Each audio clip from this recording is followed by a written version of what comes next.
Hey everybody, it's Bust with Expedition Trial number 473. Let's jump on in and see who shows up. Okay, so how do we want to go about this one? I'm leaning towards just taking the Anivia. I feel like we drafted Jarvan a couple of videos ago, and then I think we might have actually just drafted elites within like the past week or two. So we'll pass on this Demacian Steel. And then I'm just not a huge fan of the Fist of the Dragon archetype. This is one of these things where I wish they would just get rid of it. I get kind of the idea here. It's paired up with Shyvana, and they basically took all the cards in Demacia and all the cards in Ionia that say Dragon on them, and then they put them into the same archetype. And so, dragons make money. I get it, but I feel like this would have been kind of okay as one of those archetypes. Like two things I could see with that, right?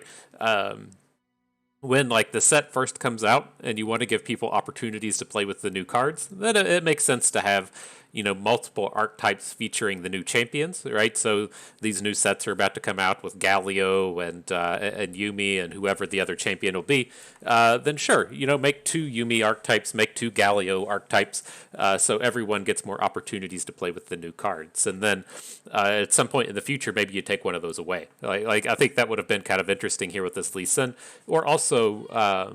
There was a point in time when they did kind of ad hoc, short-term archetypes, if you will. That was really kind of old. Maybe that was even before Bilgewater was out and just during the Foundation set. But I think there may have been two. There was at least one, right? There was the archetype with Garen and Vladimir, where the idea was you were putting barriers on your units and then using the Vladimir AoE to count as the damage towards your units, but they don't take damage because they all have barrier or they have tough. And that was just a short-term archetype that was removed.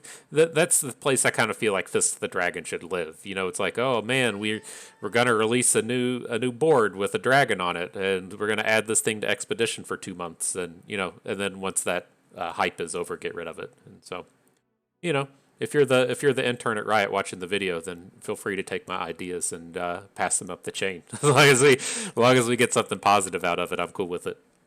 And so, back to the start here after rants upon rants, that brings us to this cloning program, Anivia. And we'll get it pulled up on the site and talk about it a little bit more, but this is an archetype centered on copying your units. It lives with the Elnix. I think it lives with the Yetis. And it's a decent start having the Avarosian Marksman in it. The Babbling Bjerg I'm still kind of meh about. But nonetheless, let's get it pulled up in the site, talk about it a little bit more. So we are going to head over here to ftpbus.com. We're going to be on the front page or on the Expedition Helper button. We'll make our way down to this little drop-down box on the Expedition Helper, find the Anivia and the cloning program, and take a peek at what's here. And so, yeah, this pairs up with... who is it these days? It used to be Ezreal. I'm pretty sure it's still Ezreal. But the idea is, yeah, it's Ezreal. You're going to use the cards in Piltover, like counterfeit copies, shuffles copies of a card into your deck. There's Parade Electro Rig that supports to shuffle stuff into your deck. And then, what if we're shuffling in Bull Elnix, right? So we shuffle 8, 12 copies of Bull Elnic into our deck. Then when we play Troop of Elnix, it's going to be really high-powered and supercharged. And so that's the idea. Is that idea worth pursuing? No, it's not. It's just extremely high-rolly. That's what they would call like a Johnny deck, I do believe, in terms of Magic, as to where it's not a particularly strong deck, but that one game out of 10 where you pull off like the super high powered effect and you get the big endorphin rush from the cool shit happening. That is what that kind of cloning program idea is. And so we're not going to chase after that. I'm not opposed to chasing down Elnix, right? This is a really powerful ability. Bull Elnic is just strong enough on its own, right? 9 stats for 4 mana is a pretty good deal, but the troop is a little too high rolly for my tastes. But you tend to be able to trade these away, and so I'm not opposed to like picking up some troops and bulls if they show up early. And then if at the end of the day we have like one troop and one bull, then ideally we should just be able to trade it away. But that we'll have to see how that plays out. Otherwise, yeah, it's got Iceborn Legacy in here. Maybe the Iceborn Legacy deck will come together. We'll find a Elise in the second pack. Oh shit, fucking cats. But let's see what turns up here. So a few different options. If we want to really chase after the Elnix, then don't take the Piltover pack here, right? That's just whenever a cloning program pack turns up, it has P and Z in it, then that's not going to be an Elnic pack, right? And so I'm not really amped about taking Piltover in those terms. And then the second kind of piece here is if we are looking to draft around Ekko, the same thing applies, right? If we're looking to draft towards what's it called? The Kyrian Sumpworker, then whenever the cloning program pack turns up, the cloning program pack is going to be less likely to have the Sumpworkers because there could be Freylord there. But this is still a reasonable option. The Fiora, I'm not a huge fan of. Like, Fiora plus Freylord is okay if you're paired into something that has the good combat tricks, right? So if we're able to find... Oh my god, my cat keeps moving the... keeps moving the mouse. Here she is. She says, FTP Bust, put me on the internet. She says, I want to be on the internet, Bust. Oh, can't blame her. Can't blame her. But if we look at this Fiora, right, I like to pair this with like Brittle Steels, Flash Freezes, Troll Chance, those kind of cards. So that would be with like a Sejuani or with a Ashe. Not as ideal here with the Anivia. Just there's no combat tricks within the cloning program archetype. And so we're going to have to do a bit of high rolling for that to work. The last one here, this Misfortune, never taking. I've ranted enough about Snapjaw Swarm. This is just a fucking ridiculous pack to have to see. Like this, not like this makes it feel like it's completely impossible to pick Misfortune here, right? Having Snapjaw Swarm in this, like what are we supposed to do? Are we supposed to like make copies of Snapjaw Swarm and have it make it easier to hit lurks, or are we supposed to be out here with a deck that has like 2 Snapjaw Swarms and 1 Bloodbait in it? Like, I hate that this lives here so much. Intern, if you're still watching the video, you gotta get this shit out of Expedition. I really don't like that this exists. But I think here at the end of the day, I'm gonna swing back and try and draft the Ekko. We're going to have to kind of make a decision real quick with what's turning out with this. If we want to go heavy into Freylord and chase after the Elnix or whatever other Freylord strategy we can find, or if we want to draft around the Kyrian Sumpworkers. And so we can pull up Time Lords real quick. Ekko and Time Lords. This pairs off with Zillion, right? And the big card here is the Kyrian Sumpworker. We're not going to be getting predicts out of Freylord, and so we do have to basically fall back to building around Kyrie and Sumpworker. Now, there are some cards here that do work towards that cloning program Elnix theme, right? We do have the counterfeit copies here. We do have Practical Perfectionist as a way to copy a card back into our deck, and then there is Volunteer Elnic. And so, I mean, maybe this all will tie together and we will just chase down the Elnics, but I usually prefer to just go after the Kyrie and Sumpworker, and then if you're going after the Kyrie and Sumpworker, the next most important card to be finding is Iterative Improvement, which doesn't live in this archetype. But, you know, maybe this will kind of work, right? If we take a look at the Ezreal half here, right, in cloning program, the Kyrie and Sumpworker does live here, so if we need to fall back to that, we could potentially do it, and then it has both the counterfeit copies and the Practical Perfectionist here. And so, I mean, why not just go for the memes, am I right? Why not? We can, we could try, see what happens in terms of stacking up on all of these Elnics. But in this pack here, I'm going to go with the Brittle Steel. Babbling Bjerg is trash. Well, he's not trash, it's just not a card I really want, but Brittle Steel is the most powerful out of all of these. The Patrol Wardens and Gotcha are not things that are like really built around cards. When I see things like this, it's like, well, if we had a troop of Elnics and a Patrol Warden, right, we'd be kind of excited about it. Or if we had a Kyrie and Sumpworker and a Patrol Warden, or a Kyrie and Sumpworker and a Gotcha, we'd be excited about it. The Patrol Warden's Gotcha is just double filler. And I wouldn't be taking a pack like this unless it's like out here offering us up blood baits and offering us up Snapjaw Swarms and the like. And so we'll go with the Brittle Steel here out of this one. Great early game, bit of interactivity. Wow, just nothing on point with what we're trying to do. Coming out of here, I'm going to take the Harsh Winds Icevale Archer. This is like a set of cards that would have just worked perfectly with Fiora had we picked up the Brittle Steel, Icevale Archer, and Harsh Winds, but you know, that's not what we took, and so we just gotta make the best of it from here.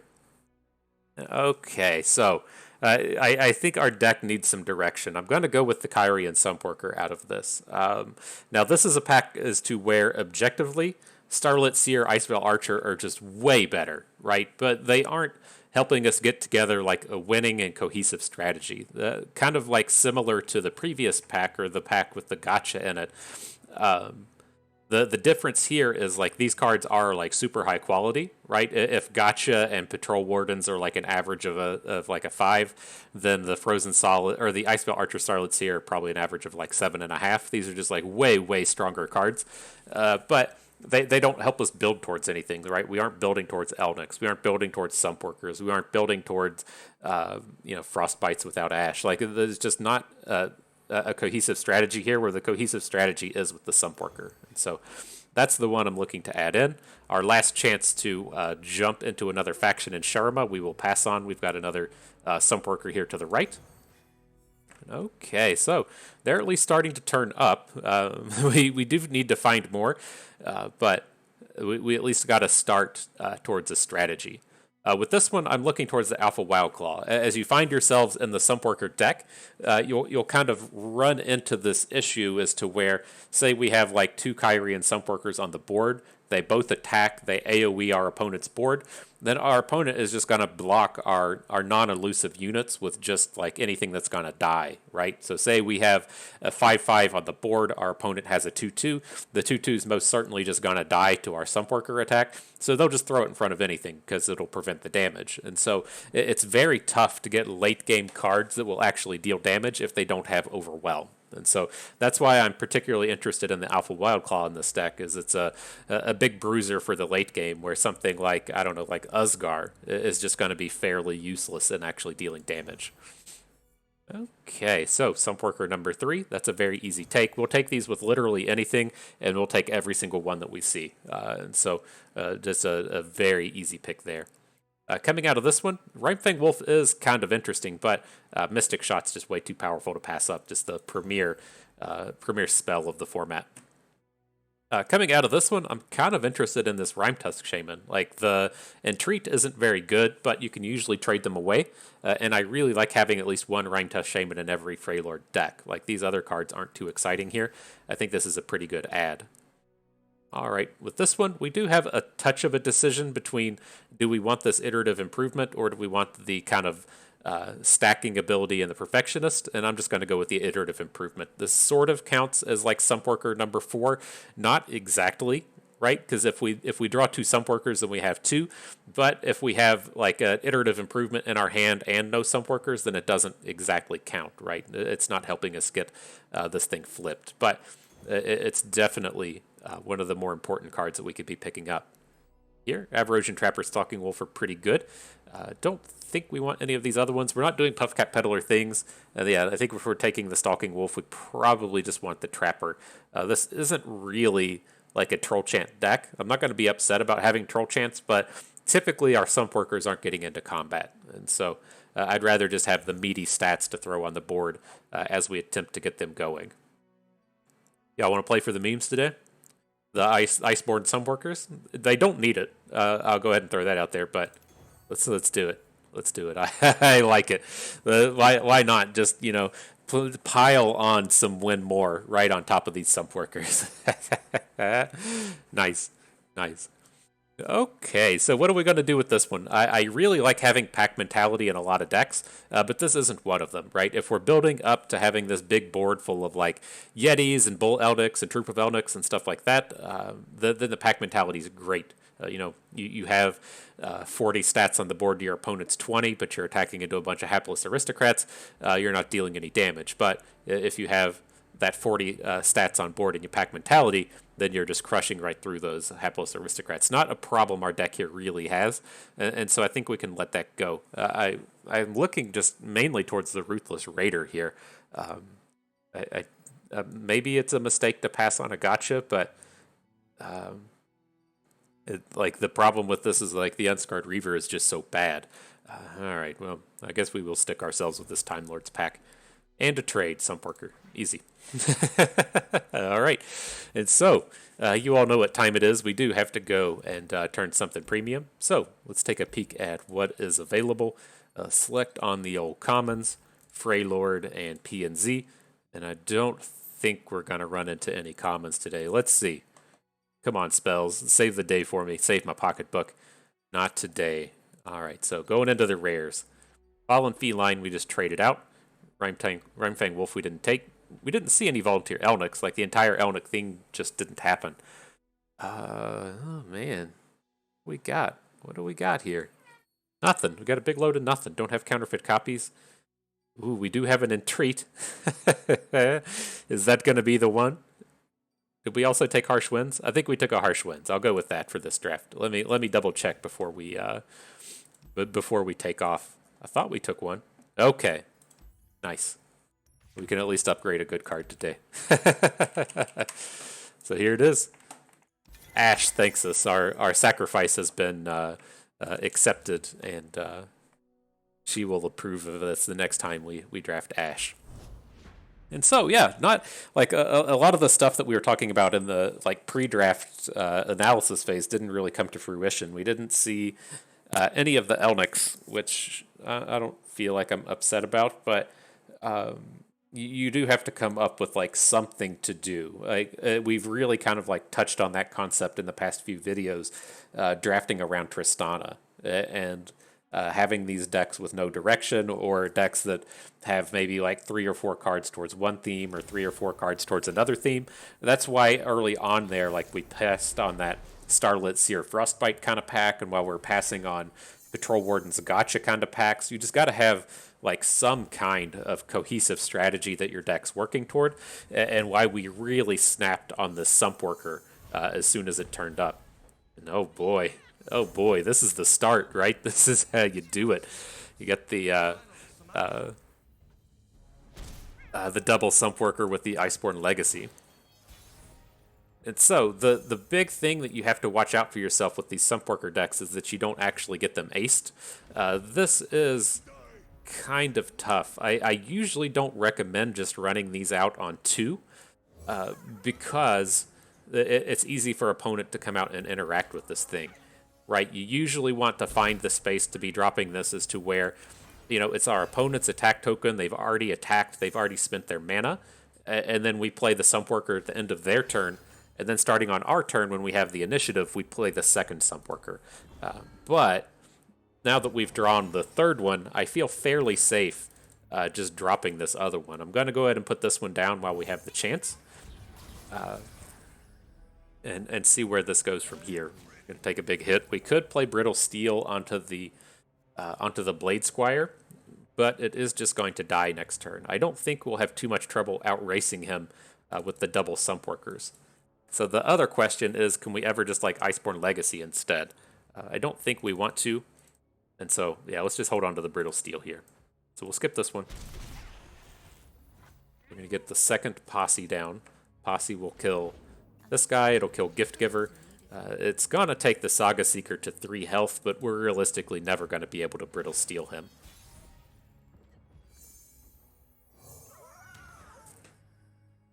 Man, I wish we could just drop the Legacy, pull it all off in game 1. Oh, that would have been sweet. Perfect.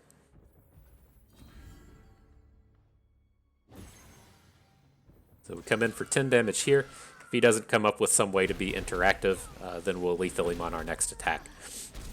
And this here is why I spoke exactly towards picking up cards like Alpha Wildclaw, right? If say that we just had a 7/7 do nothing, and it made an attack, their opponent's just going to block it with Gift Giver, right? This is fairly easy. We're just going to Harsh Winds this attack. And then we should hopefully get an open kill next turn. We do have to worry about some stuff like a Hush. That would be kind of a problem to keep us from winning next turn. But we'll see. He's tapped out, so we can make the block on both of these.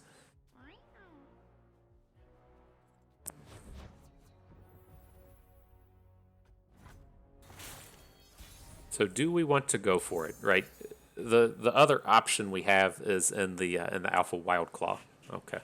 opponent didn't have the hush. But we could have considered playing the Wild Claw there. I was kind of interested in just playing the Iceborn Legacy because he still has to like block at that point, and he's gonna lose one of his units, like regardless of what it is. Like he's probably just gonna be stuck with his Pantheon only, and he's pretty hurt. So there is a decent chance that we could have frostbitten him the next turn. Cool. And so, as the picks show up here, we are not a champion deck, right? There is some need or want and desire to stack a singular champion, since we can cast Iceborn Legacy on the champion, right? This gives all of the champions the boost, and then of course the flip mechanic, right? If we have stacks of Anivia, we get the harsh winds. But the big card we're looking for is Kyrie and Sumpworker, and then we're also looking for things like Iterative Improvement. And so, since we have a Sumpworker here with the Anivia, much more important than stacking any of these champions. Sumpworker number 5 looks good. All right, nice. Just getting out there and just doing them big blowouts. That's so much damage. Coming down on turn 4, hitting with 2 Posses. That's just a nice little 10-piece nugget right to the dome. Dig it. I dig it.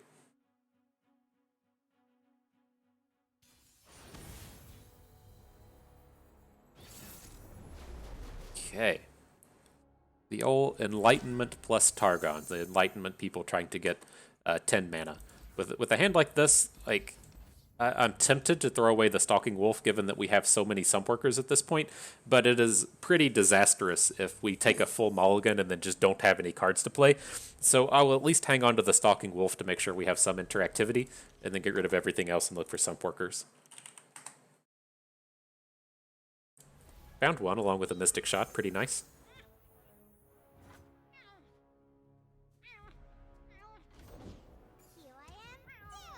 What up, Chip? Odd place to see Chip. No real landmarks coming out of either Freylord or out of Ionia, so that's fine. And drop Stalking Wolf. We miss out on the cheap gotcha, but I think it's okay.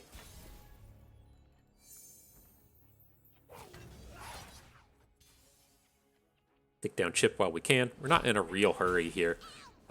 There's just a good chance if we play Patrol Wardens, he's just going to play a 3/3, and we'll get a trade. So let's at least make sure that he doesn't have like weird landmark, like whatever the thing is that like Frozen Thrall, or plays something like that. Okay.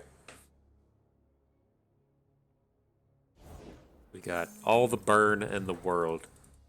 So I don't really want to drop Sumpworkers here. I could be like convinced to do it, but it's not great.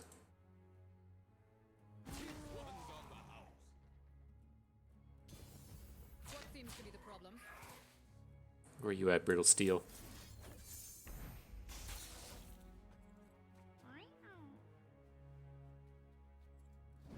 Okay, and I'd like to just go ahead and take down the Yeti. Right, well, we're only, like, overbanking 1 mana. It's not that big a deal. And we can potentially take it down like this. I'd love to see opponent just, like, play some combat tricks here, right? We're just looking for time. You know, we have a big boy in hand. We have a lone Sumpworker out here. Can't be playing Iceborn Legacy on our singular Sumpworker, and so, you know, if they spent a bunch of mana that turn, that would have been ideal.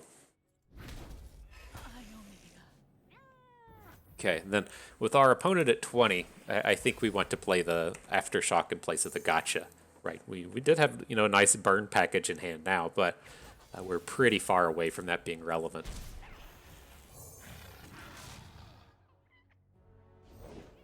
Oh boy. Oh man, he's gonna get 1. Fuck. We have the Aftershock to kill the landmark, but we don't have the mana to cast it. Alright, hopefully we can win this fast.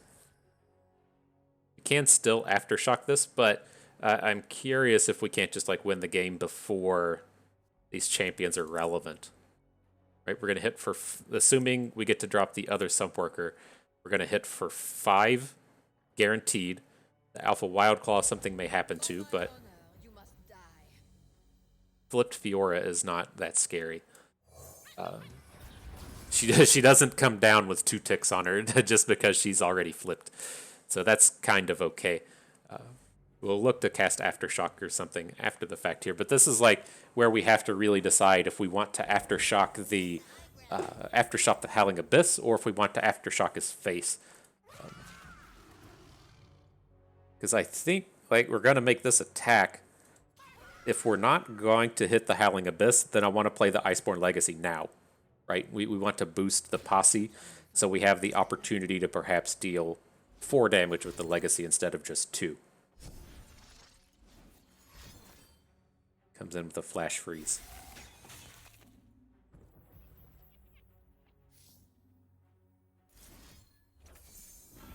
Okay.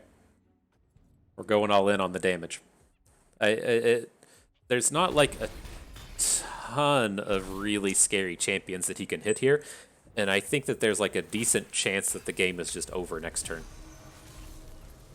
Right, he's gonna, looks like he's planning on hooking our Wild Claw with Fiora. We can try and take her down with the Gotcha, and then if the Wild Claw survives, we'll be pretty safe. Somebody told me in the last video, after playing the last video, the last time we drafted Anivia, that you can't hit face with an Avarosian Marksman, right? I had a lot of ideas and plays lined up with this face to with the Marksman, but you can't do that. So thanks for the tips. Just the tips. That's all we ask for.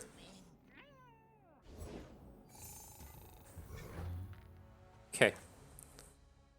It's a little dangerous. I think we're still in kind of like the same spot though, right? Nocturne. Fuck, that was a good one.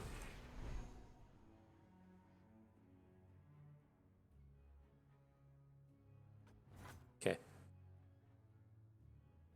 Maybe he'll do this weird, right? Since the Posse has vulnerable. Maybe he'll hook it with... That's kind of odd that he chose to do it this way, right? He could have put vulnerable on the Wild Claw and then hooked it with the Kindly Tavern Keeper. Very strange.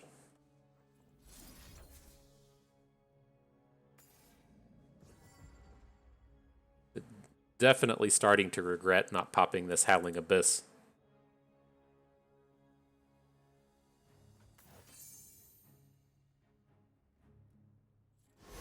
So I think our new thing here is still like I don't think hitting the Abyss is the winning play, right? He's already gotten like the value out of it. We just need enough face damage to come through with the Wild Claw. Drawing another Posse was critical.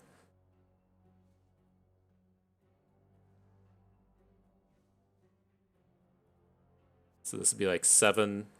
I'm going to count the Gotcha as 3 damage, because, right, say we attack with the Wild Claw and he blocks with the Tavern Keeper, we get to take 3 health out of it.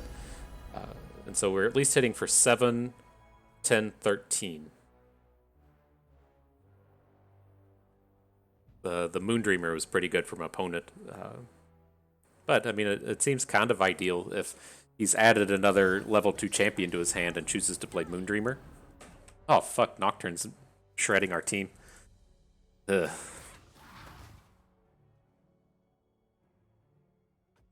Not cool, dude. Not cool.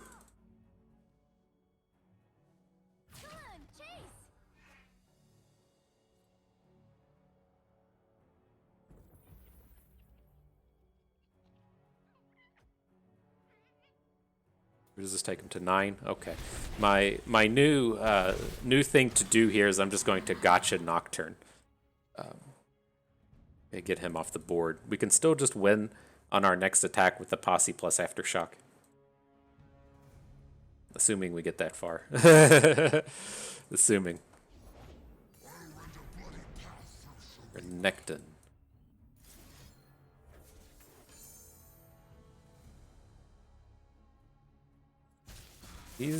Renekton is manageable. Opponent, like, if opponent has a Sonic Wave, then you got us, my dude. You did it. But at this stage, we can ignore Renekton and not die. So we need him to just to play kind of like an irrelevant champion here, right?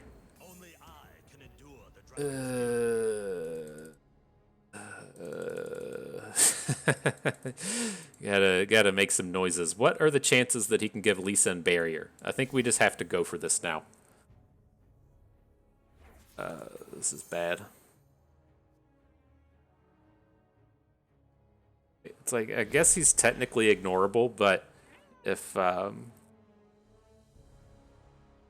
he plays like one spell and gets the dragon kick, then we're just dead, right? And the dragon kick, oh fuck, he's got the moon silver to go with it. Okay. Man, I wasn't expecting that much interactivity to come out of them. I mean, we talked about it the whole way. We definitely could have just aftershocked the landmark, but it seemed like we were so close. That was like such a, like, I was expecting that deck to be a lot more uninteractive than that, and I was expecting them to just be like, you know, here's a Soraka. You know, it's very easy for them to just get stuck with the collection of champions that, while good, aren't like super relevant to what's happening on the board. So, damn, really close in there. But Sunporker number 6 looks pretty good. Power up that Iceborn legacy a little bit more.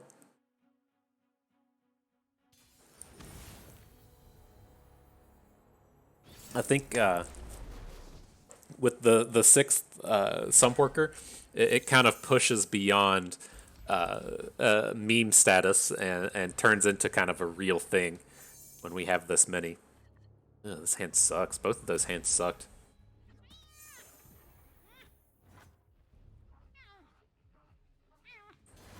It's not great when you have 6 of a card and you can't draw any of them.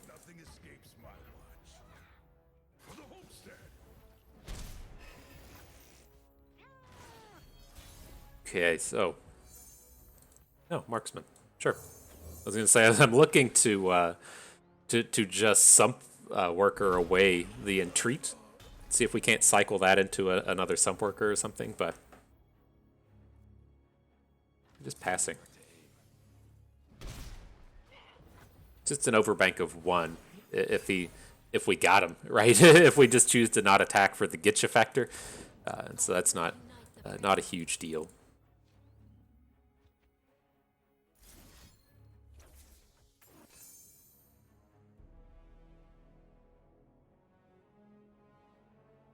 We can blast through most of their cards here, right? If he has like a Prismatic Barrier, which should be pretty common out of a Fiora deck, we can Mystic Shot down the barrier and still get the kill with the Aftershock.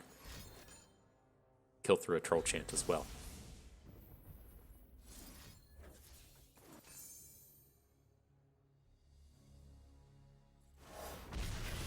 Alright. Buy us some time. Alright, I think we're good with the Sump Dredger now. We'll discard Entreat. I'm not real interested in drawing more Anivias or whatever. And then with this, if he plays like a Yeti or something, we have the Icevale Archer to get a shutdown on, if he makes a kind of on curve play here. Okay. This isn't what I'm looking for in terms of dropping Icevale Archers on. I think we still want to attack though. Let's get this dum-dum off the board. Like your typical concern, like, no, he's out of ashes, but your typical concern with them is them being able to make like a really big kind of go wide style play. And so just keeping their board empty is good. But it's like also we know that he did just go and pick up Fiora. I'm pretty sure I'm okay with this one. And then I just want to get Anivia on board. Like Anivia is a little scary with Fiora since the Fiora can hook the egg. But I think this is okay. Oh, that's not bad. Just gonna be uninteractive with Fiora.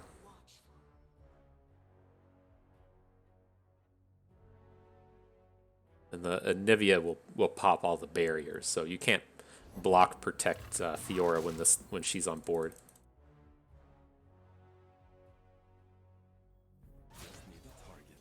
Okay, he gets the block here, but we have a lot of tools to stop the hook back onto the egg.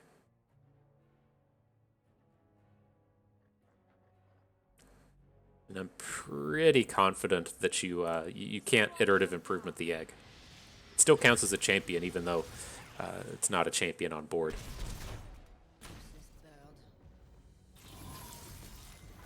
Right. Can't do that, not a follower.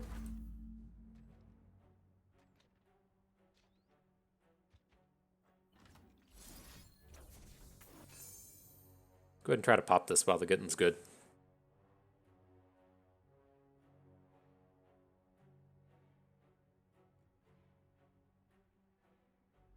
Also kind of envisioning, like, we can iterative improvement the marksman and then try to marksman down Fiora. It's another way to try and get her off the board.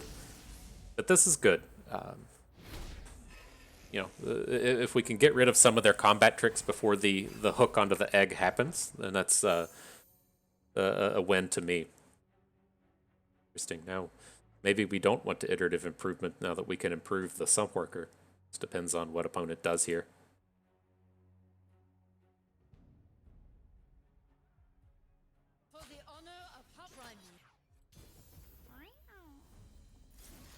I don't think this gotcha is successful frequently, right? I don't think we're just going to get him here very often, but this is like looking to be a pretty good board next turn for our sump workers. Yep.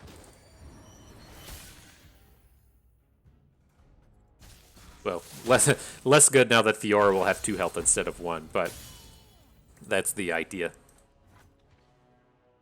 Can pass. Let's see what they do. Prefer to be in a space to where we could open into the sump worker. He's not going to let us do that.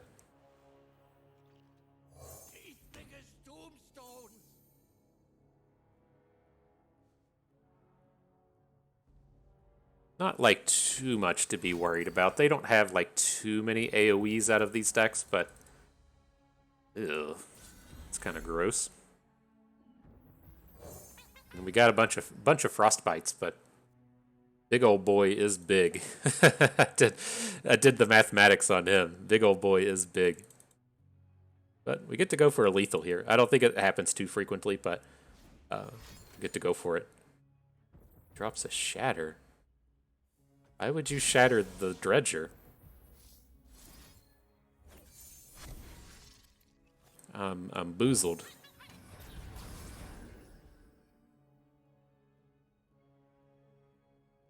Could have just shattered the elusive now.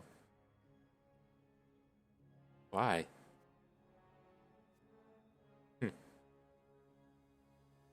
Like, why are you ever scared of this 4-3 attacking you when you have a 14-12 on board? So strange. Okay, but this is why I was expecting we were not going to be able to get a lethal this turn. Just too easy for them to have frostbites. Even like attacks with the 3-1 and the 3-3 are kind of scary. Sharp sight, are you serious? Fuck. Okay. Where does this shit come from? Alright. Well, maybe we can still get wider than them.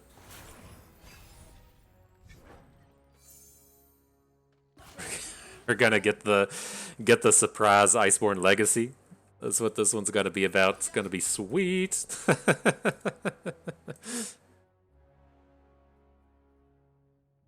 Alright, so I'm not gonna block the Wild Claw, right? It is nice to come in and like chunk damage in on these, but if opponent has something like back-to-back and is able to take down one of our units, it's gonna help him keep us from getting fully wide. So yeah, we could technically just take this. We would lose our dude, though. I don't want to lose our dude. Okay. Do we want to block, though? Right? If we're going to be getting in this attack with the Alpha Wild Claw, say we put 4 damage on his. Alright. Yeah, this is just so scary, right? There's, like, I wouldn't be surprised to see, like, a riposte come down, but, like, the riposte is definitely going to kill our unit. He just riposts the Fiora unit. Why would you kill the 3-3? Okay.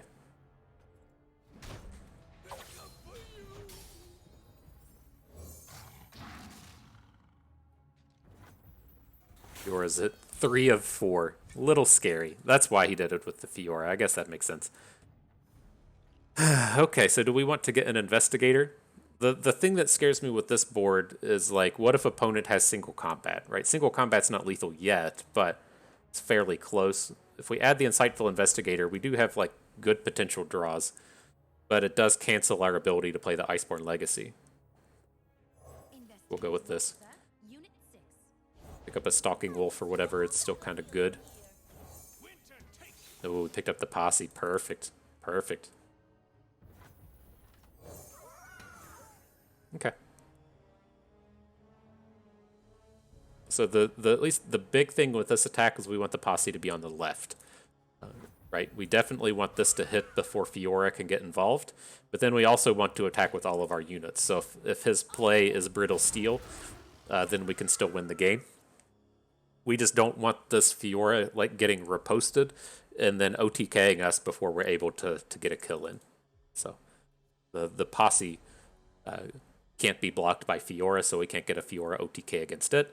But again, if he has Flash Freezes as a last card, we want to make sure we're attacking with everything else just to... because the risk of a Fiora kill is then gone. Cool. Sharp Sight. Man, that one was not expected. No. Why would we want to trade away Iceborn Legacy? Get those shenanigans out of here. This Aftershock for Harsh Winds is actually kind of interesting, though. From an objective standpoint, Harsh Winds is just way better, right? This is one of the premier Freylord spells.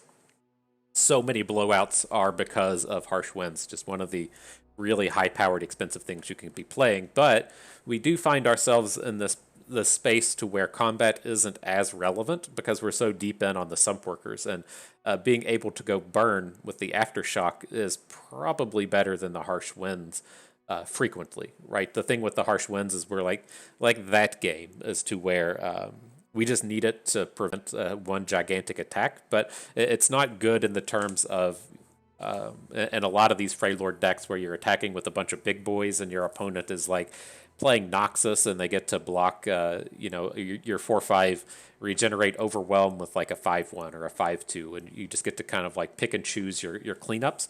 Like, we shouldn't have too many relevant, like big go wide style attacks. And so I think I actually want to keep the Aftershock here.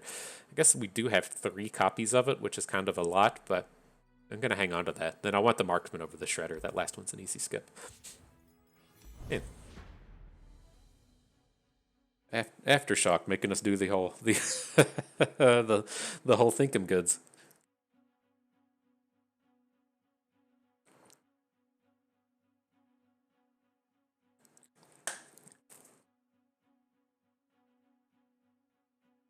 All right. 6 sump workers. Maybe we can get into the double digits before the draft is over.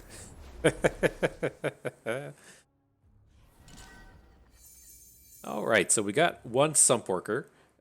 What is this guy? Sejuani Jarvan. Not going to keep the gotcha. Let's look for part of the posse here. Found it in the iterative improvement. Okay. So we can potentially turn 3 it here. Let's like wait and see what opponent does. Oh, that's scary. Okay. I'm going to go for it. Now, the reason being is we have this Avarosian Trapper in hand.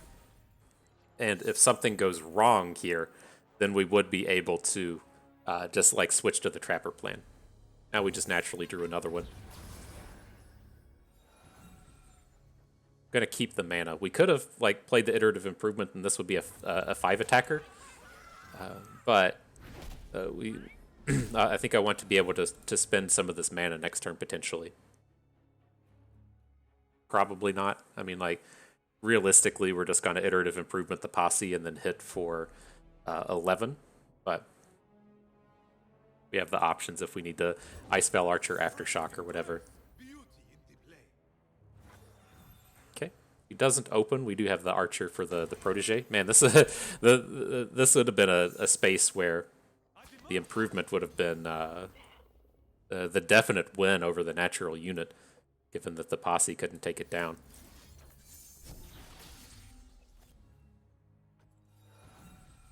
All right. Well, you got your one.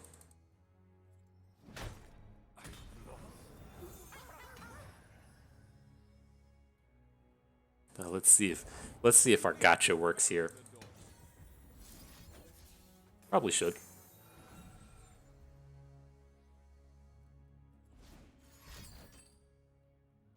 What a lame-o. Man, this guy doesn't like to have fun. Jeez, we're just out here trying to have fun with our Sumpworks posses. He's just doing interactivity. Come on, that's right. Draw another posse. Dude, interactivity. That's not fun for anyone.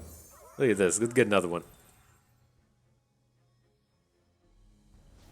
No. Oh my god, are you kidding me? Come on, guy.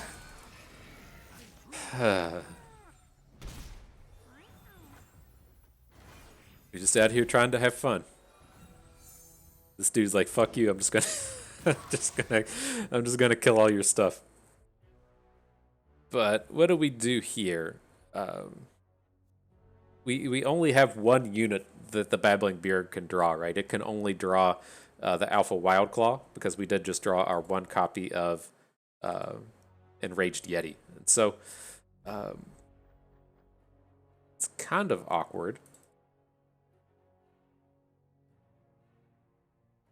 It's like, where do we find ourselves, though, if we say Icebell Archer the thing? It, of course, doesn't attack. We add Yeti. This don't really like anything that we have here.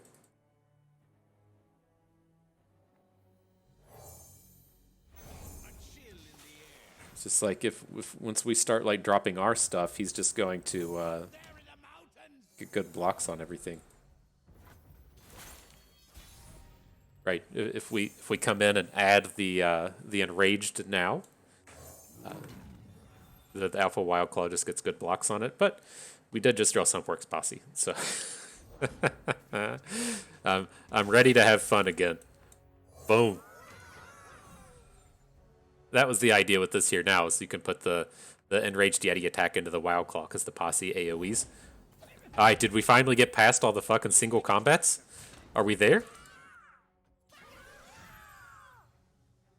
And this again shows why I like the Alpha Wildclaws as opposed to just kind of like regular dudes.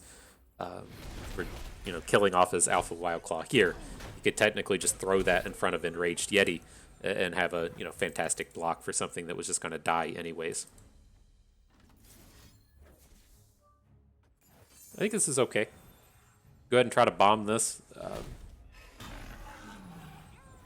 Seems like if our opponent was at, like, you know, 7, 6, or either of those the correct amount, whatever it would take to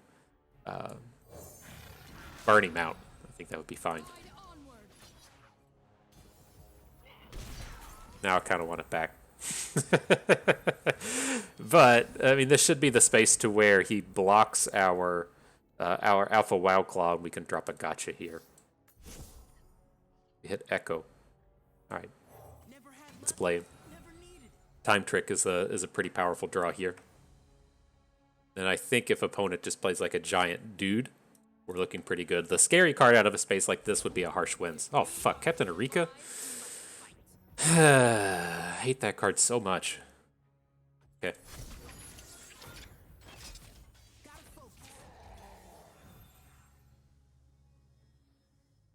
Can't deal with the Eureka, but we should be killing Sejuani this turn.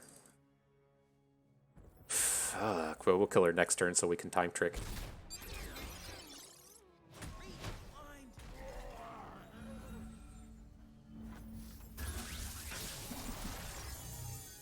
None of these are Sumpworker. Don't want the Bjerg, right? It's not a... it's not going to draw any units or draw any cards. The Aftershock is kind of interesting. We can... It puts us in a space to where we can just try and take down the Captain Eureka with the Gotcha Aftershock, but I think I'm leaning just towards the Wolf. We'll kind of count on Gotcha to take down Sejuani. The Eureka attack is bad, and maybe we can Wolf down the Eureka. We're at 17. This is complete. This is all fine. We can let some of these attacks happen.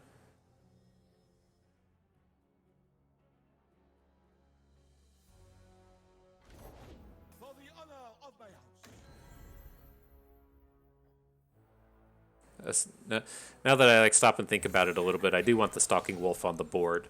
Right, he has the hook onto the Iceveil Archer, and now we can threaten blocks with the Iceveil.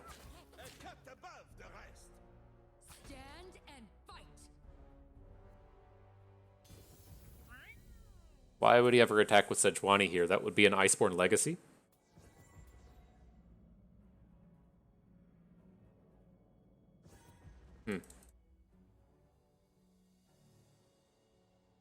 You're not an Iceborn Legacy, a Fury of the North, a +3/+4. That's also what she flips into. Very likely they have it. But seeing the Sejuani come in against our 3/1, that's pretty suspicious. A new era begins.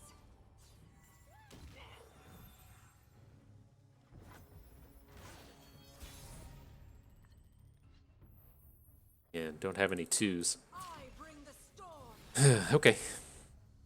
Do your thing, Anivia. She's just gonna get blocked by like a snow hare.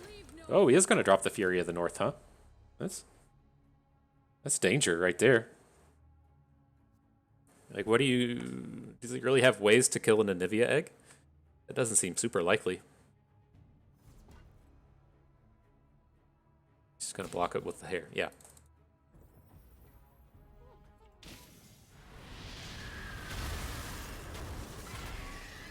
Return what was taken.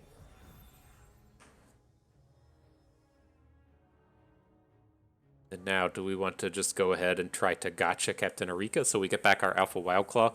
It's very awkward if opponent like opens and then we want to drop the gotcha since we won't be able to block with the unit. Still like reeks of a Fury of the North, which kind of scares me here, but let's see.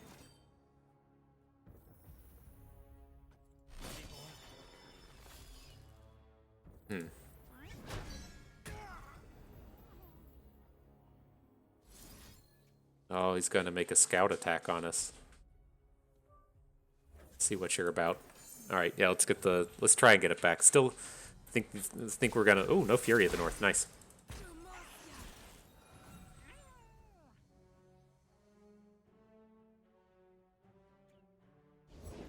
Let us settle this with grace and civility. My journey continues. Are we dead? Looks like we're probably dead. Gonna hook our 3/3 with the Sejuani. This is 5 from the littles. Yep. GG. That is not a line I expected to see. You know, he certainly played us around Anivia. I'm not going to have on my radar what if opponent plays a scout and a cataclysm out of their Sejuani deck. So well played by opponent to not just get his small units reamed by that Anivia. But we could have taken her down. That's kind of the one of the scarier things that we ran into there was we had the option to do it, and it didn't feel great. But here I'm going to get rid of the Barkeep. There is, this is part of like one of the cloning program decks where you just stack all the Barkeeps, but that's not what our deck is doing here today. I would like to give it a shot since this used to be a 3/2 and it was just like never relevant, but now that it's a 3/3, the stats are kind of relevant again. And so you used to be able to assemble some like Teemo decks out of Total Recall that were realistically like back alley Barkeep decks because you were going to play like 4 and 5 copies of the Barkeep, and then you just played a bunch of super cheap cards, and then your second Barkeep drawing 2 and your third Barkeep drawing 3. It just didn't matter what your cards were; you just had so many cards, but.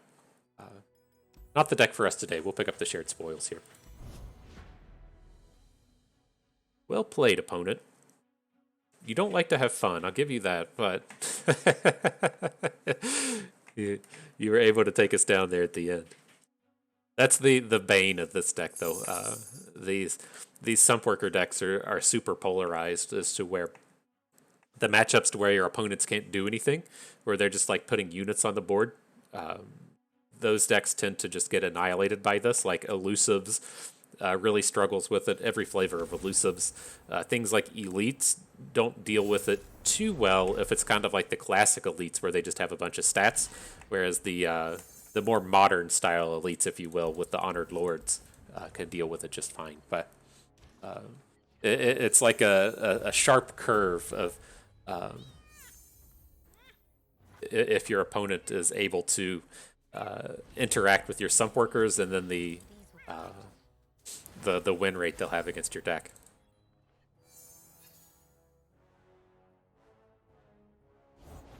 Only a fool would enter battle unprepared.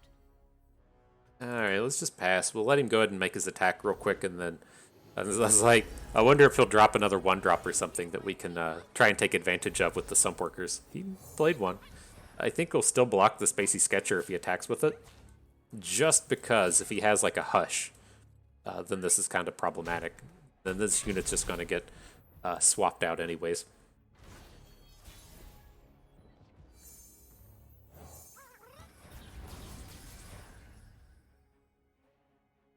Say what up to the Posse.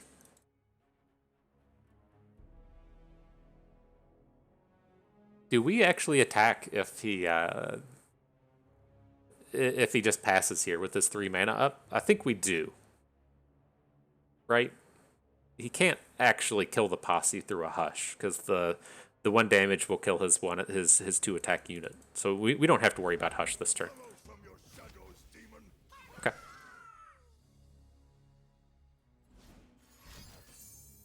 Sure. So this takes him to 15. The problem we have now is we can't kill him on our next attack unless we draw another Posse.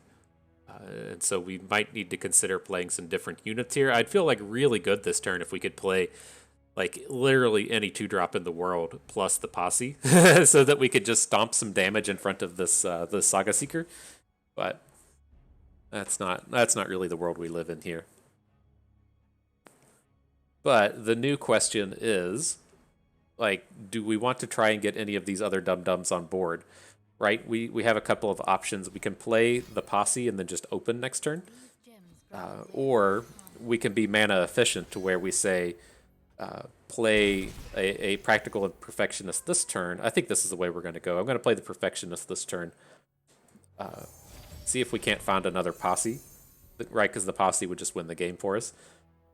Do not. But we hit for 10. I think I just want the gotcha. There is a world where we just pass on this, right? You don't have to accept the predict. But I think the burn spell here is good. So weird seeing him drop all these tiny units. I mean, I guess he doesn't know that we have the second Posse, but it's just like just gonna ace all these things.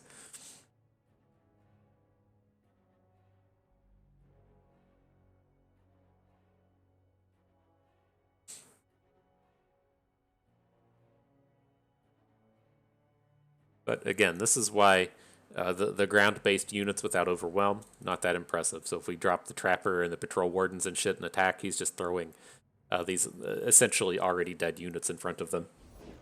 Peace is a trail painted with blood.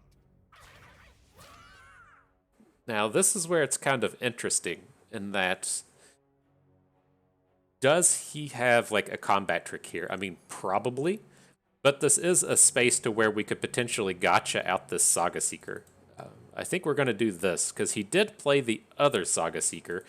I think I want to see if we can't attack. If he wants to protect this one, he has to play his Pale Cascade now. And then we could potentially shoot down the other one. Are you just going to go for the trade? Well, this is where the gotcha has to go now. Right, because we're just definitely acing the Saga Seeker in the back.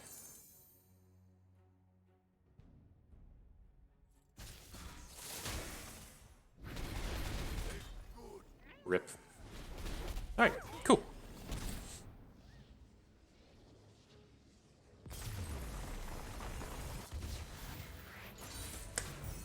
Getting them through a Hush. That was kind of nice. Kind of nice.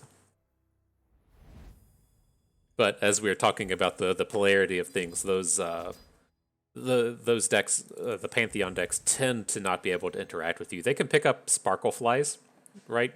But they don't have any elusives. They don't have any challengers. Their only removal costs 6 mana. It's pretty tough for them to get in there and interact with you. And so, looking at these cards, again, we don't really care about the champions, right? We care about the Kyrie and Sumpworkers and the iterative improvements. Now, we don't have either option here. So what do we think, right? I'm not really into Shared Spoils, Harsh Winds. Like, those are just kind of like support cards. They aren't something that plays to our core theme of how do we best take advantage of Kyrie and Sumpworker. So that brings me over here to these two Practical Perfectionists, which if we're going to pick a card that works well with those, I actually like the Suit Up in this deck. It gives us a little protection for our Sumpworkers in terms of, if opponent throws a Mystic Shot at him or they challenge one with a Fiora or whatever, it gives us just a little bit of way to boost health. To whereas the Mechanized Mimic, it's probably going to have elusive, and it's probably going to be like a 3-4. Well, I should say, if it has elusive, we've probably already won the game, right? If this has elusive, it's because we have Kyrie and Sumpworker on the board. If we have Sumpworker on the board, we've probably won the game. And so I don't think that this really adds anything to what we're doing. So here, taking the Suit Up.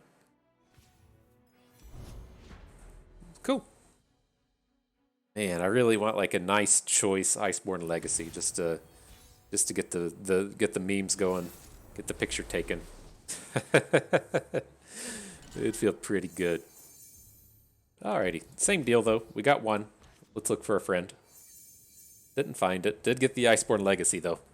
You got to be careful with this. We don't want to be playing the Legacy on the Sumpworker, right? We need it to be on the Posse. That would be a touch of a waste if we hit the Sumpworker.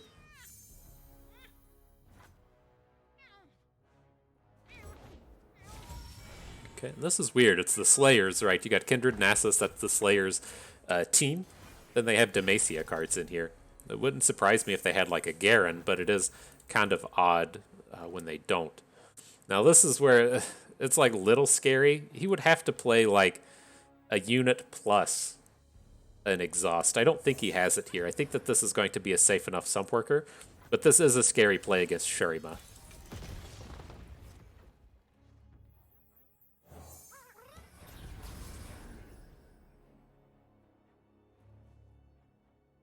Alrighty, you got a Grasp of the Undying? Nope. We're taking it back. Why would he play that before we attack?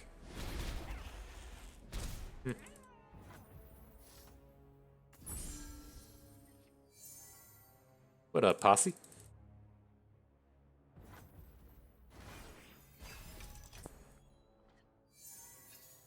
Okay, so yeah, let's see what happens. Like, there is a world where we want to just add the Avarosian Marksman, but I like this is 6 damage coming at us. It's not that scary, and we're a damage short of being able to do the to being able to do the Iceborn Legacy, or a mana short. I'm going to shoot one of these saplings, right? He's most certainly going to come in and hook the Posse, but this lets us like shut down the attack on his Vagabond, and then we do have a backup Posse, right? So we should be able to take down his 1 health units next turn.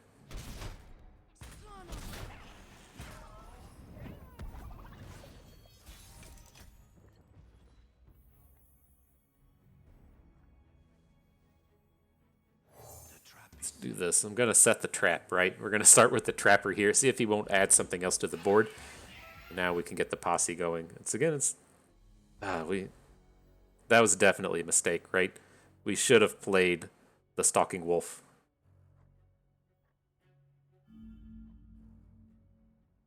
I don't like this. I don't like this Posse anymore. Right, if we played the Stalking Wolf, we could have hooked the Swiftwing Lancer and then been kind of in the clear. I think we just have to pass here. Little sloppy. So now do we want to just get like Anivia going? That's my new question. Or it's not necessarily Anivia. I guess we're coin flipping. We could also hit an Ekko. I think that's okay. Ekko can trade with either of these units. New tricks, new day, new sun. Trample 'em. Trample them.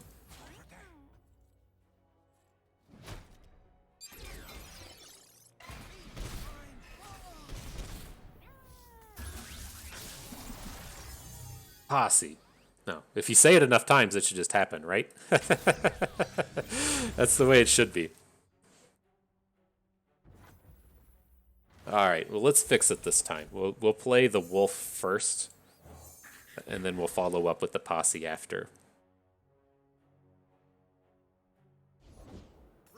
No. Oh, you kidding me? Look at this. What are you doing? He's playing a 3-faction deck. He has no Demacian champions. He's playing Vanguard Bannerman as his, like, 3rd faction Andy hits. Fucking come on. Jesus. That's absurd. Yeah. Okay, guy. Got to be kidding me.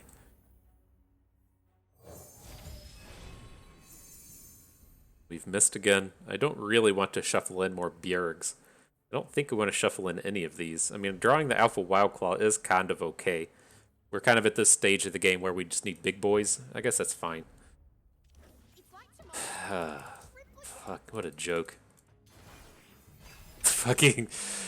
okay. Shall we, dear wolf?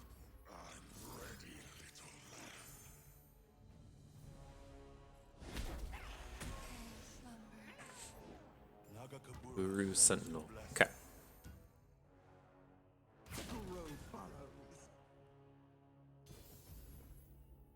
Alright, so we'll block the big one with the 4-2. It's not going to survive anywhere. And block here. We probably have to just start preventing damage now. Can't just take 7 this turn. We could look to just say, like, Mystic Shot the Clockling. Save the Stalking Wolf. I don't really like that.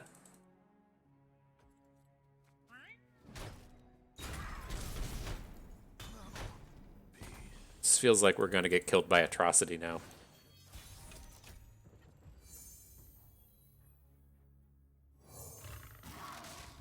Alright, well, the posse's back and ready for another party.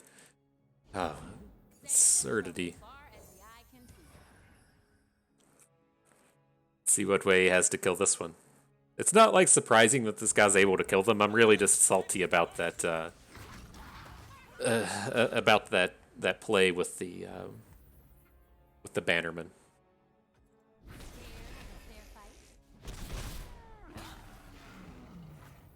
Okay, so he's going to get the Warlord's Palace next turn. That's fine. He does get a good draw. Harsh Winds was pretty choice. And then if we make it to next turn and get to hit with the Posse, then we should win the game.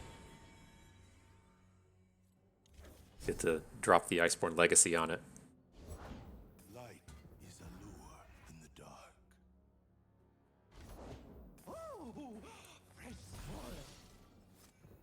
Okay.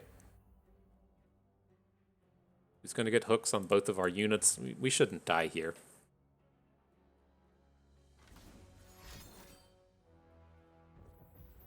Drain 5. That's not bad. We can Mystic Shot our own unit, but I don't think that gets us there.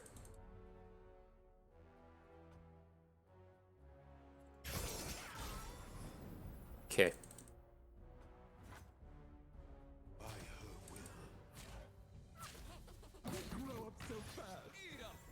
This is like 5 damage out this direction, so we can still protect our dude.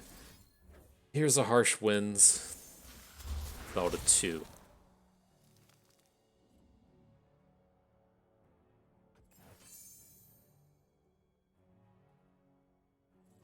Alright, so we still got 2 Sump Workers in here. If we can draw another one, we can clear out this board and then still be ready for the next turn. Of course we miss. To predict, we need some interactivity. I think we just have to take Gotcha. Well, we're probably just dead, but let's try it with Gotcha. If he opens on us and doesn't boost... Okay, we're just dead. Man, fucking frustrating. Like, I'm still again. I'm completely fine with the interactive aspects of that deck. Like that's one of those matchups that's just bad for us, right?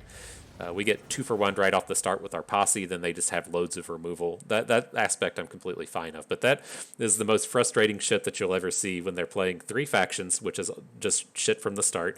They're playing Shadow Isles and playing Shurima champions. Sure, okay, you're playing the Slayers thing, and then just to hit on an off-faction allegiance to protect 3 of your units from the incoming AoE is just fucking absurd. Like, it has to be like, how many Demacia cards are realistically in their deck? Like 4?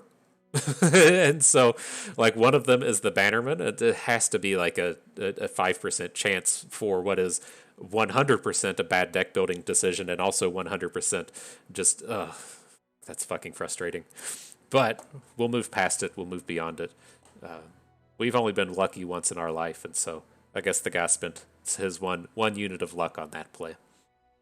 But moving forward, I don't want Plaza Guardian, so we'll skip that. I don't want Static Shock. I could get convinced to trade the Sump Dredger for the Gotcha, but we do actually have to have, like, some units, right? And we do already have 2 Gotchas, 3 Aftershocks, and so I'm just going to go ahead and hang on to the singular unit while we can. Oh, man, that's frustrating.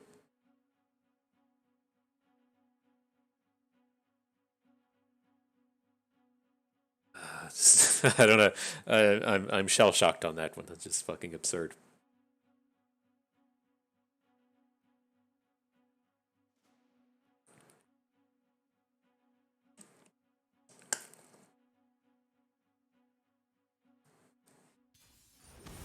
Oh, all right. Stretch it out. Get ready for the next one. Okay. So, so it's got the the Yasuo Bandle City style pairing, but then he's also playing Teemos. Okay. I assure you, man, I've really been bringing up this idea over the past few videos. It's been like 6 months or so since I've done it, but I've always been under the impression that 3 faction decks are just dog shit, and I'm right. Where I was going was I did do a series where, like, for a week or two, I just forced myself to draft 3 factions every time, just to see if I was, missing out on something and everyone else knew and I was just wrong. And it conclusively showed us that drafting 3 factions is dog shit. And so it's like whenever I see I see 3 factions turn up into the deck, I know that their deck is probably suboptimal over 90% of the time. And so just seeing like things like that, just always a little on the frustrating end of the spectrum. But with this hand here, I think we actually have to discard our Iceborn Legacy. Like, rip the memes. We got to find more sump workers, and if we aren't having sump workers, then it just doesn't do anything. So I think this is fine. We interact with this board completely okay. This is a board that would be fantastic to get the Posse going on. Just AoE down all of his 1 health units, but not quite there yet.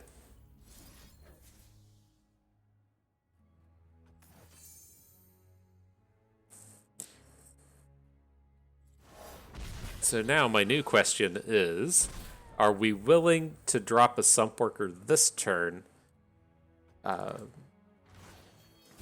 to try and be able to, like, open Perfectionist it next turn? I don't think we're quite there. I think we need to give this just like a little bit more time before we start dropping these things. And so I'm good to play Ekko here. It's just, if we play the sump worker and he has a Mystic Shot, or if we play the sump worker and he has a just like literally anything, then it's just so bad for us.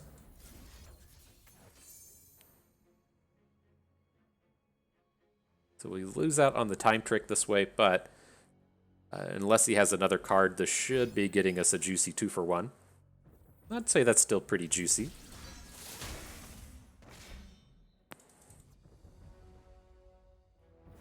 Okay.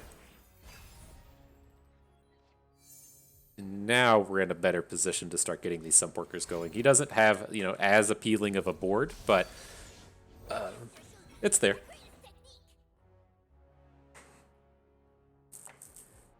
Okay. Does he really hook the dredger with this thing? I don't understand that play whatsoever. Huh. Okay. Here comes the fun. We're the ones out here having fun now. Oh, another posse? Cool. We're missing them on these predicts, but I think do we want to just let this go, or do we want to predict into Aftershock? Could go for the Wild Claw as well. It's just like, Alpha Wild Claw worries me against these Yasuo-based decks since they have so many, like, stuns. It's a pretty big tempo swing if we spend 6 mana into a Steel Tempest, but he did just, like, recall away our Ekko, and so he's probably not really, like, stacked up on interactivity. Okay. Wild Claw it is.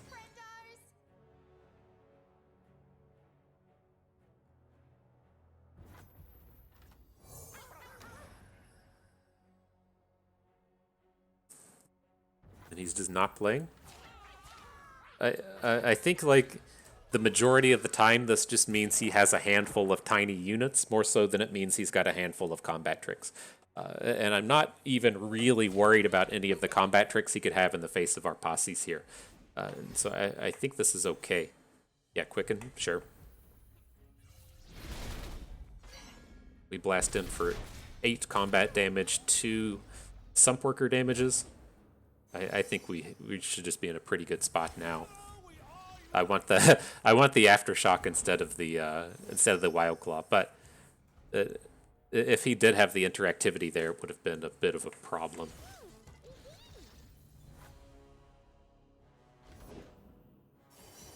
Okay.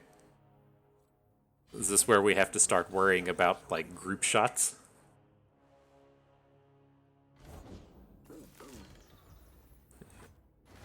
Just got the board that does not interact well with the posses.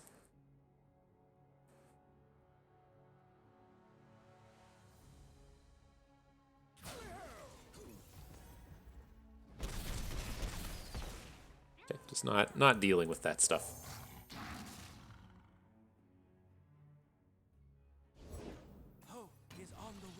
Okay. My exact concern about playing the Alpha Wild Claws here, but I think this is still okay. We can get pretty well covered on board next turn. What is this? He has the Dancing Droplet. What do we, like, realistically run into here that's a problem? He can start overriding units, which is... Okay. It's like, he can have, like, a stress defense. He's commonly going to have a bounce spell here. I think it's just, like, adding stuff to the board isn't what gets us closer to lethal, I don't think. Like, it's very easy for him to deal with an Alpha Wild Claw.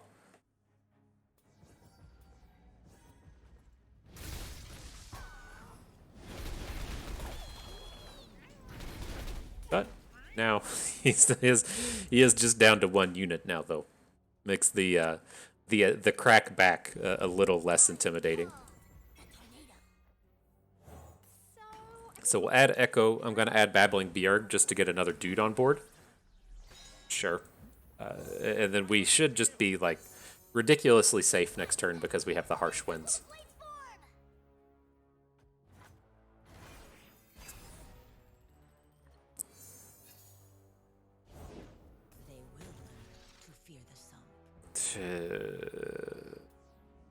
Okay. That's a scary one. Hit for 2. It's pretty good. Pretty good. Okay, we can still play the Wild Claw and Harsh Winds. I need no weapon.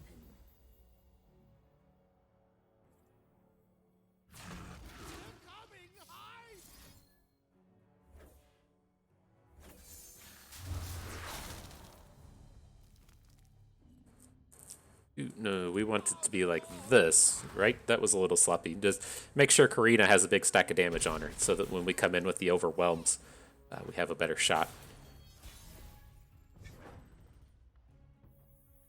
Okay. Anivia is the way better option here. If we get to attack with Anivia, her AoE is going to let us kill with the Aftershock. Whereas if we play the Wild Claw, it's not as close to being guaranteed. Beautiful, beautiful. Out there!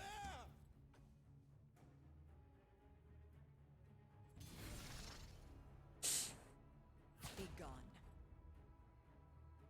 Okay, that takes them to 2. Still not guaranteed to win. They can play weird cards like a deny or something, but I think we get it here the majority of the time. Uh-oh. Assassin with 5 mana up. Are we going to do it? Has he just got a handful of Windsingers, or are we going to get denied? Okay, there's no puff caps. had to stop and analyze that one to see how upset I was going to be after that Bannerman game. If we just get blown out by like having 3 puff caps in our deck, I was going to be fairly upset. All right. Continues on. Another Sump Worker. Sump Worker number 7. Excellent.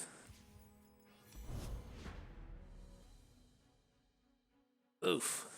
I think this is the kind of deck Riot had in mind when they printed Iceborn Legacy. It wasn't so much having ways to make a bunch of daring poros and stuff. They were just like, I bet you can put 7 of a card in your deck. Have that be enough.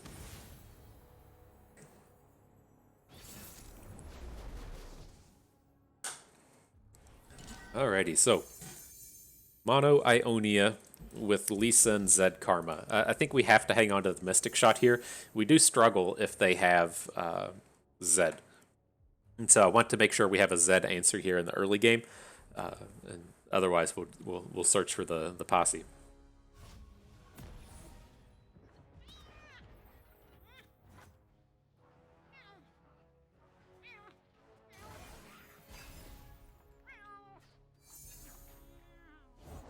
All on the shoulders. Okay. I'm pretty tempted to just drop it. Like, the only card coming out of them would be like other elusives, which is whatever, or Sonic Wave. Sonic Wave is the like frightening card that they could potentially have. But if we do manage to draw another Sump Worker, then it'll, flip. We draw an Iterative Improvement, it'll flip. And then if none of that works, like, we have the Mystic Shot to deal with whatever's gonna, hit with the Sonic Wave. I think that was reasonably safe.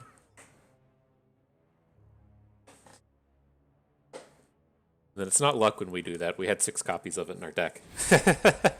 The percentages on the tracker down here at the bottom don't even cover what happens when you have 6 cards in your deck.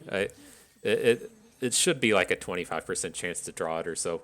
But we had 30 cards and 6 copies, so it'd been a 20% chance.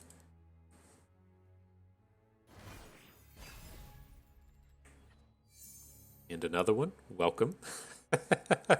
Hope you're here for the fun, because we're certainly bringing it. There's the Sonic Wave. All right.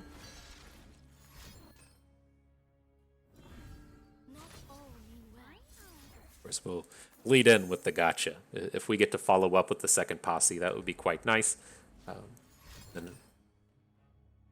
Okay, we can take that down.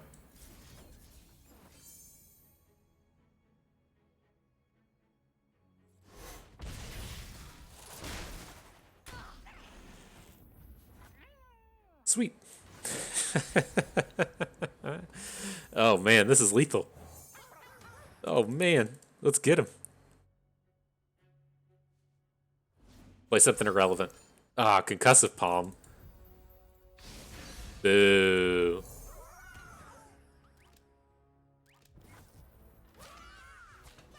Good place to emote though. Gotta drop one in. This is fairly appropriate for the cat emote, right? Can drop the cat, the laser beam cat, whatever that one is.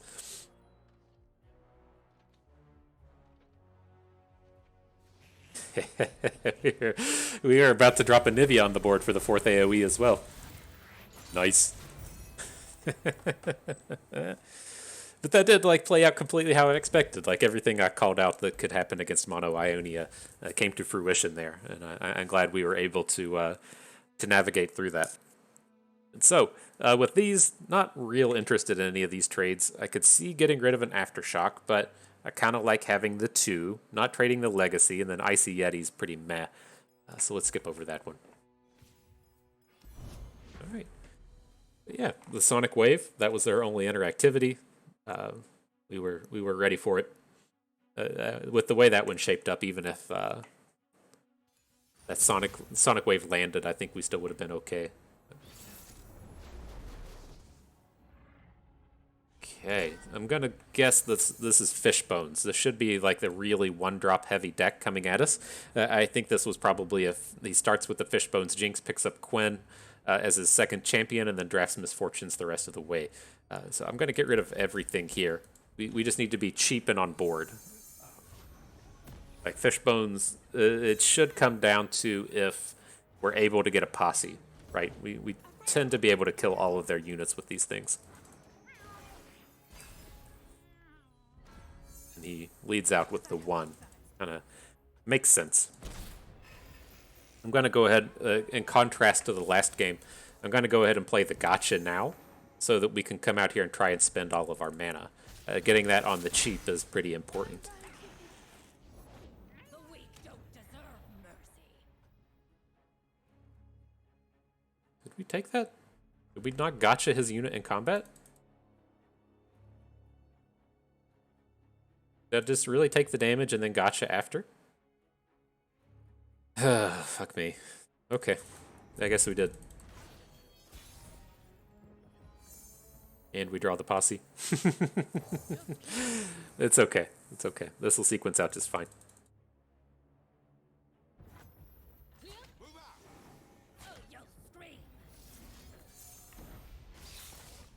Can't believe we did that though. Let him get that plunder, and that was silly.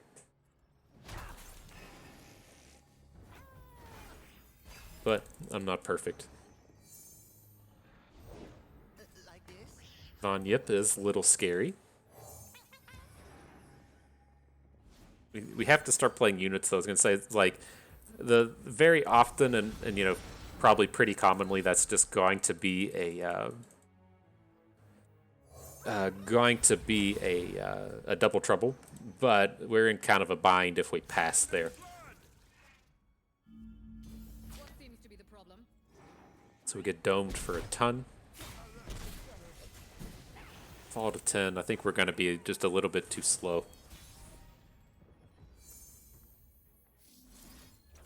So I thought our posses were going to be extraordinarily good this game because their units tend to be so small, but Von Yip disagrees.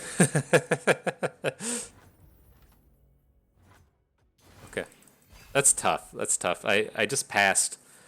We may not be able to end the game fast enough next turn, but he just gets to add like so many cards to the board if we let him drop stuff there. And this is just going to be like the biggest boom of all time, right?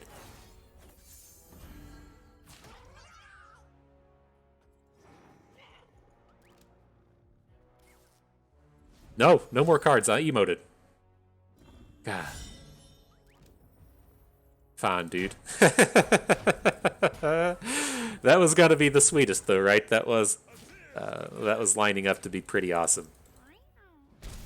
That riposte. Sad noises.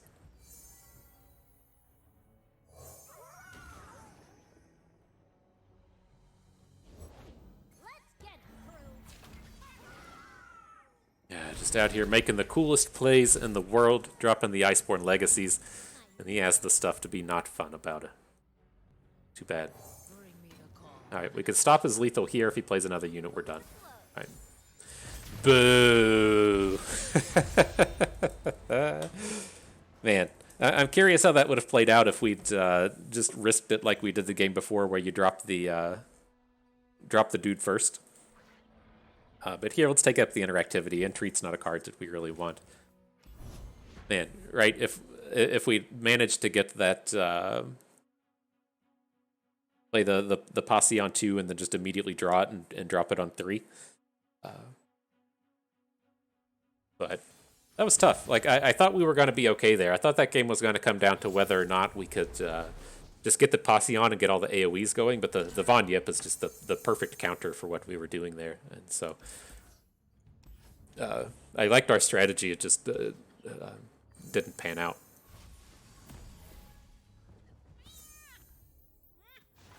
Okay, Pantheon Shen Fiora.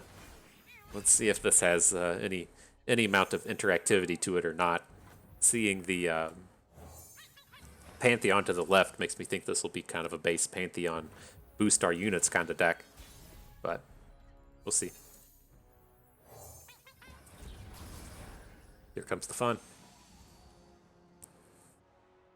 We swim within the flows of magic.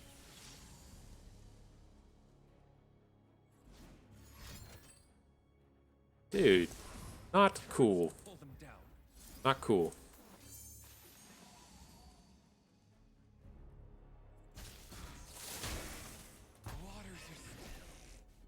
Alright, so we got through that mess. Now opponent, our hope will be, is he's just kind of like screwed into paying the tax, right? We call it the Taric tax, more appropriately these days, the Pantheon tax, in terms of they have to play like units and spells all in the same turn, and it tends to be fairly challenging for them to do.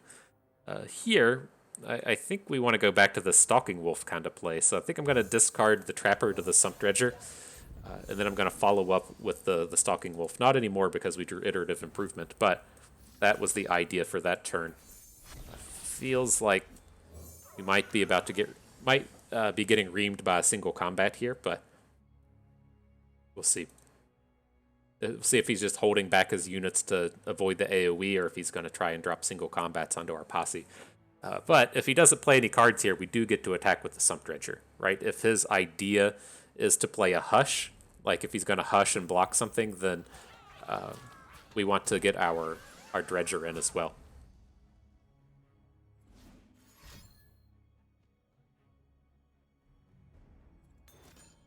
There's the single combat.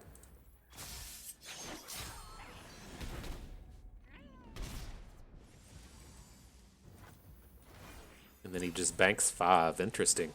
Interesting.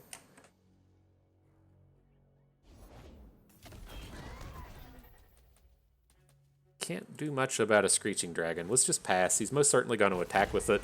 We could have, like, aftershocked it beforehand, but that seems like a whole mess. If we're going to try and aftershock it and Brittle Steel it and such, I don't know how I feel about that. Pretty sure I don't like it. These will protect you.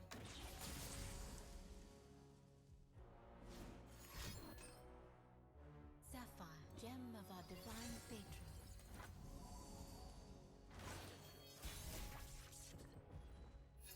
Suit up could be timely.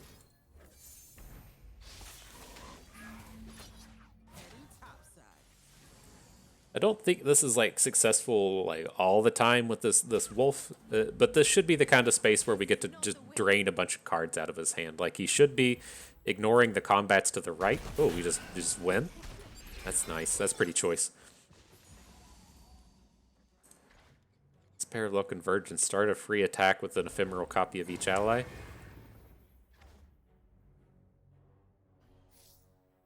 Okay, we gotta play some of this stuff. I don't really want any of these. I guess we could look towards the Insightful Investigator because we do have all these 2-cost cards in our hand. It's not like exciting, but First day on the job. The gun's real. if our opponent's kind of at this space to where he's just dropping 6-drop dragons when they don't have any good targets for it, it's just like he's just going to play another big dude here. I think this is okay. Can't play any more cards off of these, but getting to spend a bunch of mana.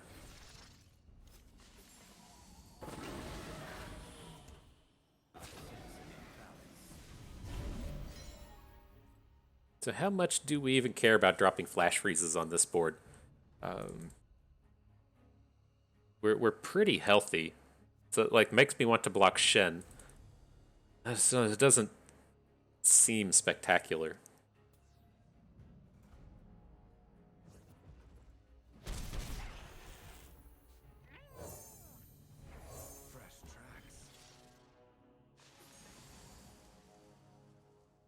What I'm thinking here, I'm just going to ping Shen. I'm going to suit up the wolf so we don't lose out on our mana. Then I'm going to hook Shen with the wolf and then see how close we are to lethal. Like, I assume he's going to come in and block our Ekko with the dragon. That's going to get us to like 4, 5, 6, 7, 8, 9, 10. And then we could kill with an aftershock. So we also, I mean, we can Iceborn Legacy our Ekko, which will win the combat here. But taking him to 3 is the big thing we're looking to do. Dude, get that shit out of here. No, no, thank you. No, thank you. Dropping judgments.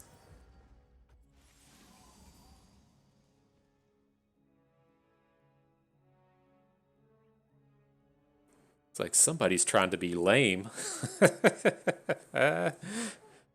Is he gonna boost? Is he gonna like riposte on it now? That would be kind of savage. Oh, just a prismatic barrier. Okay, so we win. Judgment. Ugh.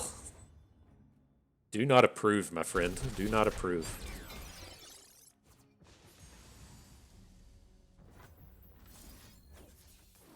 Boom. All right. If memory serves, we're about to head into that final battle. Where's the after party? That's right. That's right, Ekko. I love the voice lines in this game. It's so boring playing Magic and everything's just cards. I think they did add some voice lines in there, but they certainly don't have like the same feel that we get out of Runeterra. Here, I am going to pick up the Mystic Shot. We're getting a little spell heavy, but this is, again, just the kind of premier one. Don't want Harsh Winds. Don't want Flash Freeze. Don't want the Elnick. Skip over that. And our last trade, I don't think I want Sejuani. She is kind of nice, you know, in terms of the same thing we're doing with Alpha Wildclaw, and that it can just come in and boom on an opponent through their AoE blocks. But I think I want to keep the AoEer in Anivia. We'll keep the Wolf Ballistic Bot's pretty off theme, so we'll skip that one as well. All right, final battle it is. So yeah, this is like, again, so typically comes down to matchups, right? This is one of these deals, one of these decks to where a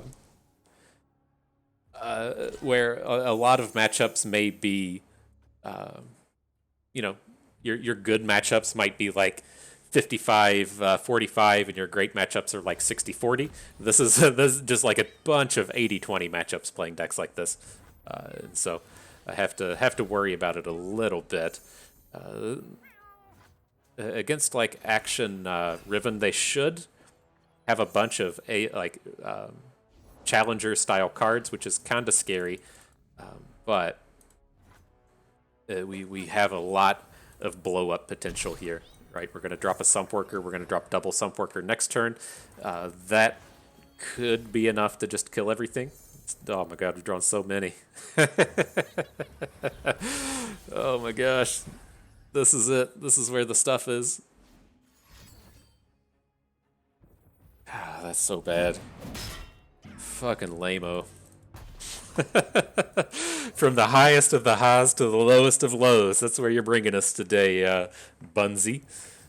Yeah. Siphoning Strike. That was a bad one. This was going to be so good if he couldn't interact with us. We're still potentially okay. If he just opens, we're just taking a 7 hit from LeBlanc, and we've got lethal in our hand now. Oh my gosh, what a collection of cards. How much is this? We can still add like 1 unit safely, right? There's a scent in the air. We want to make sure we have a block for LeBlanc here.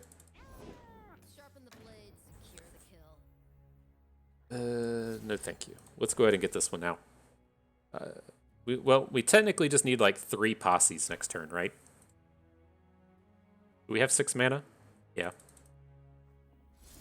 The downside to hitting LeBlanc, well, he can't combat trick out of this. Okay.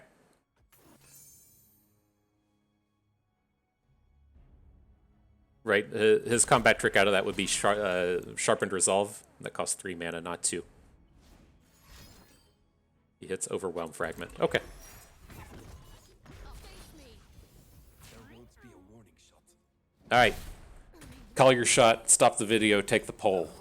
Who thinks we're going to win the game next turn with all of these posses? We got the 15 right here in hand. I'm getting ready for my emote.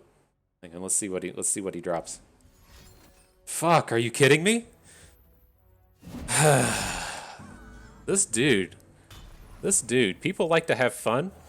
Bunsey isn't one of those people. Ah, that was so ready to be so sweet. Siphoning Strikes, get that garbage out of here. Yeah, play a dude. let me AoE something here.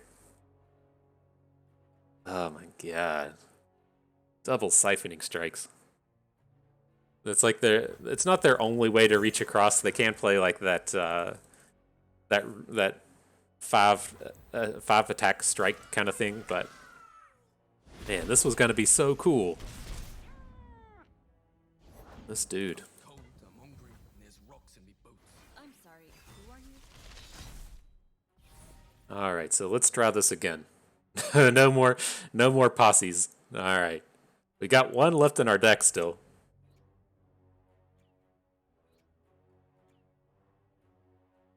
I don't get why it does it like this with LOR Guardian, as to where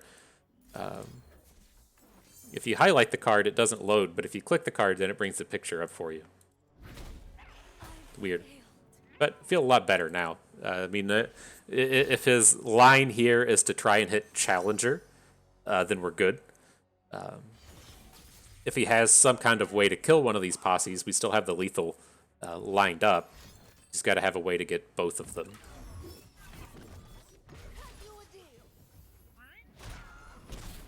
Alright. Round 2 of the game.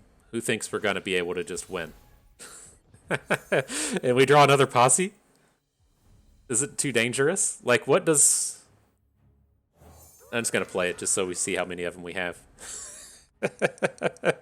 We drew literally every one in our deck. Oh, man. Oh, we did it. Oh, that shit was fun. Oh, man. I bet opponent loved that. Drew all 7 Sumpworks posses in a single game. You did we? I don't think we even used an iterative improvement that game. We just drew 7 posses in a single game. Welcome to Expedition, my friend. Okay, so yeah, I mean, that one turned out kind of interesting, kind of not. There's not a lot of directions you can take some of these decks, and I think we did the best with what we were offered up here. And so we at least hit on the themes of what these guys are trying to do, right? The Anivia cloning program is trying to put copies of the same card into your deck so you can draw more of that copy, or you can hit your kind of combos with it with Troop of Elnix. Ekko is doing similar kind of things, except he's trying to shuffle copies in and then predict into them. And at the end of the day, that stuff never really pans out, right? I mean, I can't remember if we even like hit a predict in that game to like hit the Sumpworkers. It feels like every single time that we played Practical Perfectionist that we just didn't see a Sumpworker, and so it's a little bit of high roll in those terms. But the real key here is just picking a strategy and rolling with it, and you have to be able to kind of like, number one, recognize what these archetypes are meant to do. And then number 2, like as the draft progresses, be able to hone in on one and pick one. And so, as you know, these previous videos here where we've played all the Tristana decks, and we've been trying to piece together multi-faction and piece together Yordles and piece together Go Wide and piece together Discard, and we just have like 20% of 5 different decks.